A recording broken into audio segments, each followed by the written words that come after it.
Candidates are already lining up to run for city public advocate. The seat will become vacant in January when incumbent Letitia James is sworn in as the state's new attorney general. Even though a date hasn't been set yet for a special election, a candidates forum was held recently in Lower Manhattan. New York One's Bobby Kuza was there.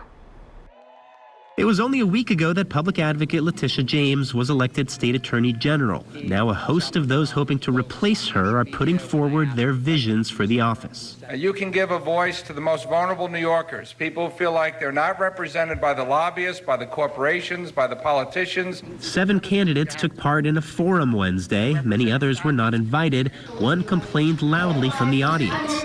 Topics included how best to wield the powers of the office, whether its $3 million budget should be increased, and how the candidates have demonstrated their independence. You go look at my record and you find that I will be the one man or woman in my chamber who regularly votes no for reasons of conscience. I also was the first city council member to take on the mayor on one of his program bills and issues, which was the horse carriage industry. City Councilman Jumaane Williams has already won the support of an array of elected officials and the Working Families Party.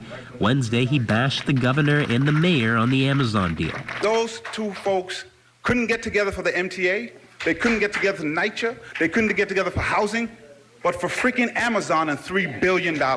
Williams, who ran for lieutenant governor earlier this year, was attacked for having signed onto a letter last year urging Amazon to come here. Signing letters for them and then retracting when the political winds blow the other way.